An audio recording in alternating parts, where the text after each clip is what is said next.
Welcome to something to talk about. Really loud.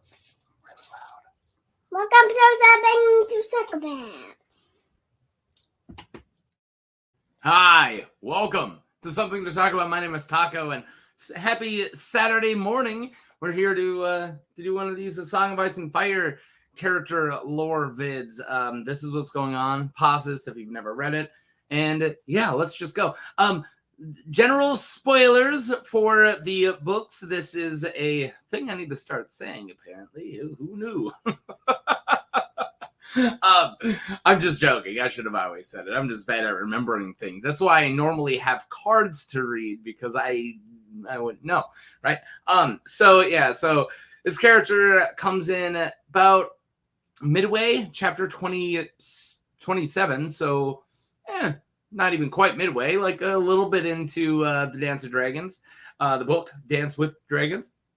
And so mostly just in one Tyrion chapter, but she's really interesting. And also, as a request. So yeah, just so I don't get the name wrong. Teresa Bittenbender, thank you for the request. This is a good one. Widow of the Waterfront. So yeah, let's talk about the Widow of the Waterfront. Old businesswoman, former bedslave, and a merchant in Volantis. I don't know what else. Why do I keep stalling? Let's go. Widow of the Waterfront. The Widow of the Waterfront is a very old businesswoman and former bedslave who runs several docks, piers, and shipping lanes in a section of the western Volantis. Her late husband was a triarch named Vogarro. The old blood of eastern Volantis refers to her as Vogarro's, I just said, sex worker. So word that starts with W. Don't feel like saying that too much, so I'm just going with that. I'm going to somehow talk about this character without saying that word. All right, let's go. But they don't say it to her face though. The elderly widow has wrinkled skin, a bent spine, and a hump on her back. She has white hair so thin that the pink of her scalp shows through. Her eyes are bright and black. There are faint and faded scars on her cheek underneath her right eye from where her slave tattoo of tears were cut away after she was freed. Yeah, she's got a big scarred face because she cut her tattoos off, or somebody cut her tattoos off. She has a soft and sinister voice and speaks the common tongue with only a trace of an accent. So, yeah. Normally I cover houses, but of course this character's from Volantis, right? No house there, so let's just talk about Volantis. So Volantis, often called Old Volantis, is the first daughter, and the first daughter is a city in the southwestern Essos, located on the mouth of the Rhône on the Summer Sea, and it is the oldest and proudest of the 9 free cities. Volantis is one of the greatest, richest, and most powerful of these cities. Despite depopulation by ancient wars, it is still the most populous. Doran Martell considers Volantis to be, or Volantines to be, strange and subtle. Okay, whatever that means. Coming from Doran, who's rather strange and subtle himself, Volantis is a port city. Its large, deep harbor is ideally placed. Volantines claim that the 100 Isles of Bravos could be dropped in the harbor and disappear, as in, like, it's that big and Bravos is that small. Volantis spreads across the mouth of the Rhône and across the hills and marshes on the bottom sides of the river. The triarchs belong to one of the 2 political parties, the Elephant and the Tigers. The Elephants are the party of merchants and moneylenders advocating trade, while the Tigers are the old aristocracy, I can't say that word, and warriors interested in conquest. The Volantines feel that people of quality should not travel afoot, but instead by palanquine or whatever a hathe is, traveling afoot can taint a person in the eyes of both the native-born Volantines and the foreign captains in the city. Yeah, they're like, oh, you're going for a walk? Psh, only peasants walk. We ride. Well, we mostly make our slaves carry us. There are 5 slaves for each free man in Volantis. It is custom in Volantis to have the faces of slaves tattooed to mark their status, which is what we already talked about, because the Widow of the Waterfront, who we don't know her name, by the way. If you're going to ask, we don't know, right? It's the Widow of the Waterfront. That's how they call it. That's why she had to cut her slave tattoos away. So if you want to know more, there's like a lot more for the lore of Volantis. It's actually rather rich. I just want to give you guys just that little bit, but you can even find out all the different tattoos, what they all mean, how they literally have a tattoo for every like trade that a slave could work. It's some awful stuff. Slavery's bad. I don't think that's I really hope that's not a controversial thing for me to say. Sometimes people get mad when I talk bad about monarchies. Like, oh, are we? That's controversial now? Okay, I thought the Enlightenment happened like a while ago. All right. Ooh. All right. Former bedslave. The Widow of the Waterfront was once a pleasure slave, taught in the way of the 7 size of Yunkai. She was purchased by Vargo, Vogarro, a triarch of Volantis. Vogarro fell in love with her, causing a great scandal, and an even greater one when he freed her and married her. Whoa, Vargo. Wow. Vargo owned piers, storehouses, brokered cargoes, changed money, and insured ship owners against hazards of the sea. Yeah, dude was a big, important businessman. When he died in 268 AC, so keep in mind, this part of the book, I bet we're in about 300 AC or close at this point. So yeah, he died a while ago. So she's been without him running his business for a super long time at this point. So yeah, that's what, 32 years ago? Wow. His widow took over his business. She had to sell his manse because no freedman may live within the Black Wall of the Eastern City, because that's where the important, old blood of Volantis lives. Regardless of wealth, she took up residence in the merchant's house west of the Rhine and set up her business in its common room. Her bodyguards are known as the widow's sons. Every petitioner must bring her a gift. Yeah, she runs court at the merchant's house, and she has her, quote, sons there to keep order. And if you want to go talk to her, you got to bring her something, right? Like, hey, I brought you a sandwich or whatever. I don't know. That was the first thing that came to my head. I must be hungry. I almost said a bobblehead because I was thinking that episode of Scrubs when they're all trying to get something from Dr. Kelso, the chief of medicine, and Turk brings him a bobblehead of Kelso. You want to know how my brain works? All right, so let's get into the actual chapter. There's actually only one chapter we actually see her in. And I was quite able to stretch it because I just went through that chapter. So meeting with Jorah and Tyrion. Jorah takes a room at the merchant's house, chaining Tyrion to the wall for the night. Oh, that was nice of him.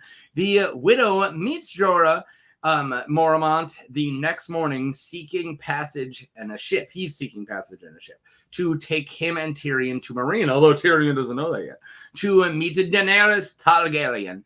Tyrion thinks the widow's customary table at the merchant's house is a sign of her intelligence. Yeah, because she has like a desk, essentially, right? So they're waiting for their turn to speak, and Tyrion doesn't even know what's going on. He's just at the merchant's house.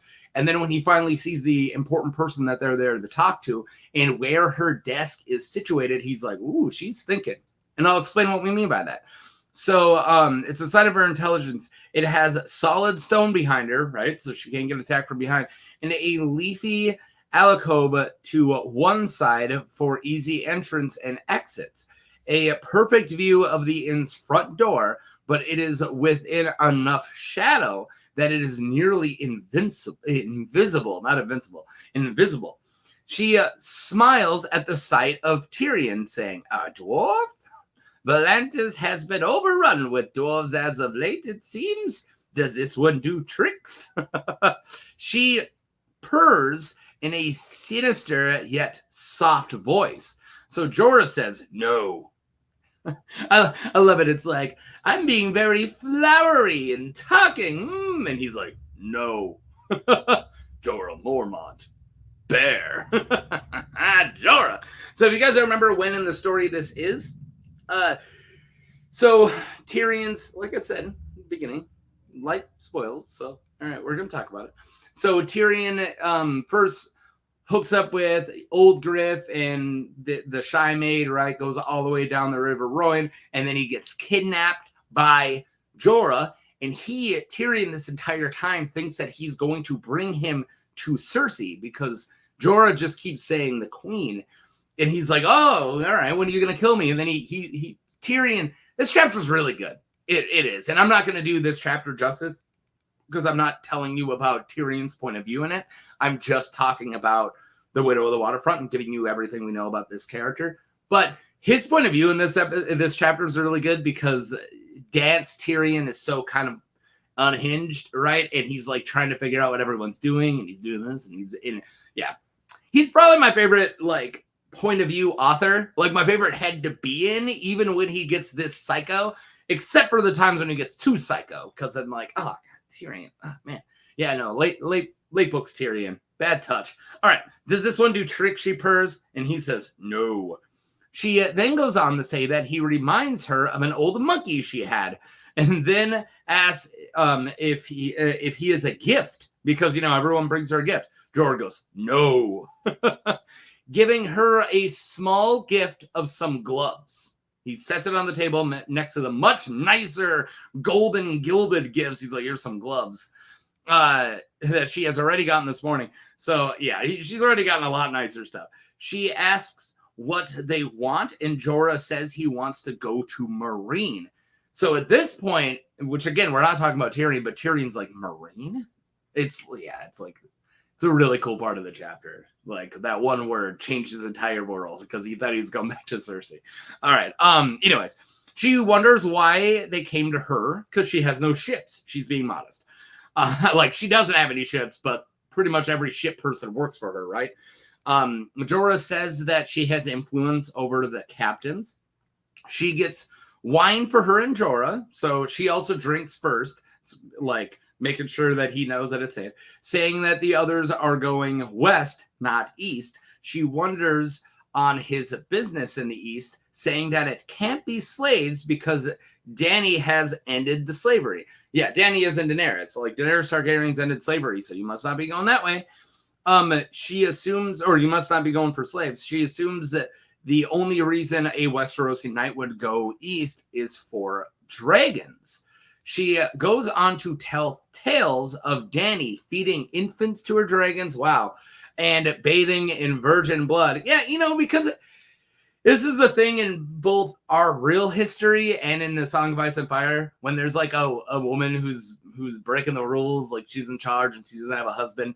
People always are like, ooh, she's a witch. She's bathing in blood. And we know, I'm not saying Mad Danelle Austen didn't. I'm assuming Mad Danelle Austen didn't. But we haven't read that book yet. He hasn't wrote a book about Mad Danelle Austen in their lore yet. But, it's like a thing. Whenever it's like, oh, a woman has power, it's like she's evil and doing witchy stuff. And they're saying that about Dany. Dany is mind-controlling dragons, whether she knows it or not, so I'm not saying that she's not magical nor evil. She's not that evil. Whatever, that's a thing for the other day. But I'm just pointing out that anytime, a woman's in power without a man, people start saying things like, she's eating the children. Yeah, yay. All right, where was I? So, she says that, yeah, bathing in blood, and she takes a different lover every night. And then Jorah's like, jealous much? He says that he's like, that's just Yunkish propaganda. That's just propaganda from Slaver's Bay. Don't worry about it. She says, just wait, and the slavers will be asking for fighters soon. She's like, if you want to go that way, just wait until every free company in the entire free cities are going there to fight against her. And he's like, that's not what I'm trying to do. All right. She doesn't like them. No, she doesn't. She goes on to tell them how some Volantis history. The first elephants were women, right? Because remember, there's the elephants and the tigers who brought the tigers down and ended the old wars because the tigers just always want to fight. They're like war profiteers, right?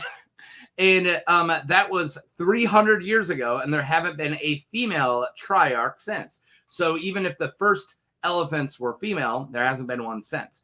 Though some females held power, none were freedmen like her. So yeah, there might be, none of them were triarchs, but the females who hold power have always been old blood, right? Like old Volantis, old blood of Volantis. They're not freedmen, is what I'm trying to say. So the fact that she is a freed slave, it's like, hey, there might be powerful women, not like me though. There's not powerful freedmen. So it's just something that it's talking about. So I'm leaving out a lot of the history. A lot of the stuff she says I had to kind of leave out, or else this would just be a much bigger chapter or a much bigger video. And a lot of it didn't. A lot of it was just really cool history and lore. But of Volantis. So I do suggest you check it out. But she does go on to talk about, yeah, like, you know, triarchies and yeah. Anyways, I think I have most of it in here now that I'm talking about it. But yeah. So yeah, some females hold power, but none of them are freedmen. She goes, they owe the blood and will have their dogs and children voting before any freedmen, she says, saying that they will think it will be war with Volantis and Dany, saying that they think it's going to be war with Volantis and Dany. When Jorah asks who she thinks, like, or what she thinks, she's like, oh, the old blood think that there's going to be a war between Volantis and Dany. And Jorah's like, okay, what do you think? And then she gets all creepy and says, oh, I think there will be a war as well, but not the war they want. She leans in. I think Red R'hllor has more whisperers in the city or worshippers in the city than any of the other gods put together. She then goes on to say the Red Priest Bonero sees the future in his flames. So what I was talking about, so I'm kind of leaving it out, and it's about right here in this chapter, but she talks about how, this is what I was saying I left out, about how like some triarchies have tried to get rid of the Red Priest, and they tried to hire the Golden Company, and we know why the Golden Company turned it down, because they're doing some young grift stuff. So it's kind of funny of like, the Golden Company was this close to just wipe out the entire religion, or attempt to wipe out the entire religious faction of R'hllor and Volantis if it wasn't. That's kind of funny. Maybe that's not what they were turned down originally, but they did try to do that, which is it's pretty funny. So yeah, she goes on to say that, okay, she asks why Jorah seeks Dany, and he refuses to answer. So he's like kind of being mean, and he's like, all right, I'm just going to give you more gold.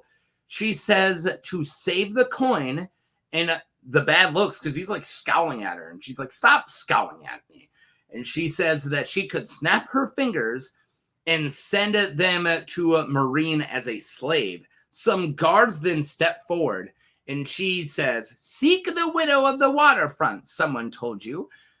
But they also should have warned you to beware the widow's sons. And she's like, yeah, don't mess with me.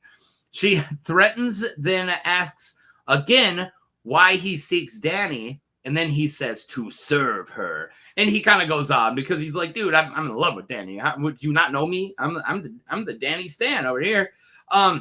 He answers. She laughs at him, doubting he wants to rescue her.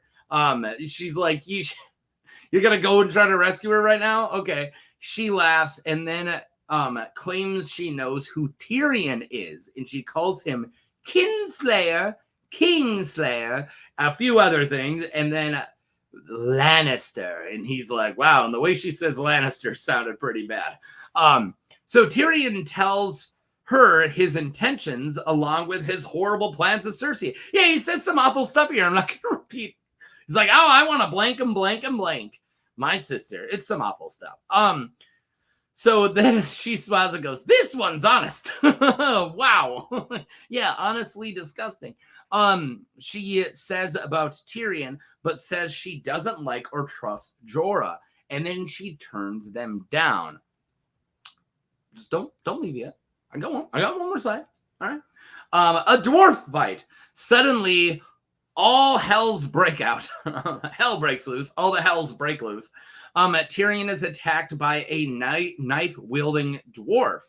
But Jorah effortlessly rescues him. Tyrion realizes that the dwarf is a girl, and upon questioning her, they learn that she is Penny, one of the tilting dwarves from Joffrey's royal wedding. Yeah, the golden wedding, way back then. Her brother, also a dwarf, was mistaken for Tyrion and was killed and beheaded by slavers. But she was set free when they realized that she was a girl. So why she's taking that out on Tyrion is because Tyrion upset Cersei, of course, because she thinks that Tyrion killed Joffrey and then escaped. So she's put a bounty on every dwarf, and everyone's cutting off dwarf heads and bringing them to Cersei. So that's why Penny's brother died. It's super sad because Penny does seem like a really lovely character. And yeah, she just goes through a lot of crap because of Tyrion. Like, Tyrion pretty much ruins her world. She just, traveling around, doing dog jousts. It sounds like a cool, I'm not even making fun of it. Like, it sounds like a cool gig. And then Tyrion has to go and kill one king. He didn't even kill him. And he wasn't even a legit king. Yeah, I said it. And then Penny's life's ruined. Jeez, Tyrion. All right. All right. Where was I? She was mistaken for Tyrion. Yeah. So after Penny calms down, asking people, she starts asking people, "Can someone just kill him, please?" So the widow ends it all. She's like, "No, stop." And then she asks her name, and she says Penny. And then she tells the guy who owns the keep, who pretty much works for the widow of the Waterfront, to send her upstairs, get her some food, and get her some new clothes. And then she decides to help them. She's like, "All right, whatever, I'll help you guys." And then send them to Meereen. Tyrion asks to have his chains removed. He's like, "Cool, can we get rid of these?" And he's like, "Because my nose itches." She says that he will give them to her as a gift, because you have to give her a gift. She says that she has already worn chains and she doesn't need his, and she doesn't want to wear them again. Then she asks, or says that it is illegal to free slaves. She's like, "I can't take those chains off if I wanted to, because I could get in big trouble." So his chains stay on. The widow instructs Tyrion to take the Celesary Corhan. I can't speak this stuff. A trading cog which is destined for Karth, not Meereen, Karth, by the way of New Geese. So we'll go near it.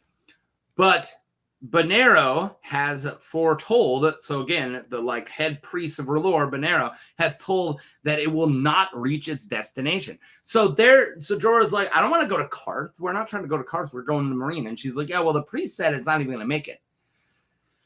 I mean, we all know what happens, so he's pretty close on that. But yeah, but there's a way to go east, right? But yeah, so she then touches the scar on her cheek where the tattoos were cut off, and she says, "Give this message to Daenerys from all the slaves of old Volantis. Tell her we are waiting. Tell her to come soon." So yeah, so Widow of the Waterfront. Probably gonna be. I got one more slide. I found a theory on her actually. But yeah, probably gonna be really important later on if she actually does stop in Volantis and kind of take out some of these old guys, old slave owners, of the triarchy, you guys know what I mean, the triarchs. But yeah, we'll see. Really cool character, really interesting character. Let's get into the theories. A Targaryen? Yeah, no, I'm saying it. I found that. I found a theory on Reddit by Master Mir 2088, or 3088, claiming that the widow is a Targaryen, mostly off of her appearance, and thinking that she may be a descendant of Sarah Targaryen. If you guys don't know who Sarah Targaryen is, you can watch my Baxton Brexit Beesbury video. That's the closest I got to making a Sarah video. She's a little too big for me to cover, honestly. But Sarah Targaryen was a daughter of Jaehaerys, and then she has this big scandal, and then eventually goes to Lys, and then becomes like, you know, a sex worker in Lys, and works her way up. And then at the Council of 101, she actually sends some of her kids there. And when people are like, are you going to come and press your claim? Because you're still like a living descendant of Jaehaerys. And one, I bet she just knows that she's not going to win. And then also she says, I have my own kingdom here. So she actually has quite a lot of power in Lys. Widow of the Waterfront's not from Lys. We'll get to that. So that's who Sarah Targaryen, who ran away to Lys and then eventually ran a pleasure house. Maybe a kid of Sarah was turned into a slave and then got traded to Yunkai, where the widow was born and then got traded from, ? I think this almost matches. Like, there's a little bit here to go off of. So she does have white hair, but that might just be because she's super old. Targ eyes also would look black in the shadow. So I gave you the description. Remember this description we got way back in my first slide, right? Of her having shiny black eyes. All this is from the perspective of Tyrion, who only sees her in the shadow. Purple eyes, very, very likely will look black in the dark. Like, she's sitting in the shadow, right? So it's not easy to see her. She's kind of doing her business kind of under like a cloak of darkness. Which is super badass. Kind of Batman of her. I like it. But yeah, so keep in mind that the description we got of her black eyes was she was in the shadow. So they very well could be, we don't know if they're purple, but they very well could be purple eyes like a Targaryen, right? So purple eyes, white hair. Again, most maybe, right? We don't know what her hair color was before. So yeah, their stories are also very similar, right? So that's another thing. There is a thematic connection between like somebody who started as like a bed slave or a sex worker who worked her way up and became a very powerful person in their own right, pretty much ran their own little kingdom, which she pretty much runs like the whole trade in and out, or a lot of the trade in and out of West Volantis. So there is some similarities between her and Sarah Targaryen. Some, of course.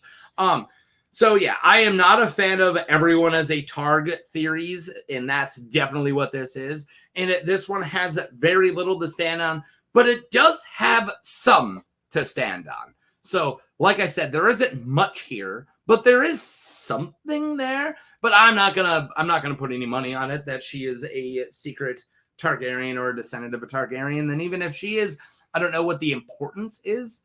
Maybe she's going to whip out a family tree to Dany, and she's like, I'm your great, great, great second, third cousin. Second and third. I'm a third cousin of your second cousin. Former roommate. Yeah, so I'm not really sure what making her Targaryen actually accomplishes thematically. So yeah, and as I said at the beginning of the video, this is a request from Teresa Bettenbender. And yeah, it's cool to do a request from somebody I've never done a request from before. I'm sure you requested this a long time ago. My list is backed up literally a year right now. If you give me a name of a character and I say, cool, I'll put them on the list, that literally means like fall of 2025, right? So, a long list. Or I might say they're already on the list. Because like I said, I have that long of a list. So yeah, thank you for the suggestion. And thank you guys for watching if you made it this long. Click like, subscribe if you haven't. And yeah, there we go. Widow of the Waterfront. Really interesting character. And man, I forgot how good this chapter was. As much as I hate Tyrion in this book, he's so awful. He's an absolute monster. His chapters are really interesting because his point of view is very shifty and very political, and yeah, it's a cool lens to see things in when he's not being an absolute wretched monster. Okay, thank you for watching, and yeah, peace.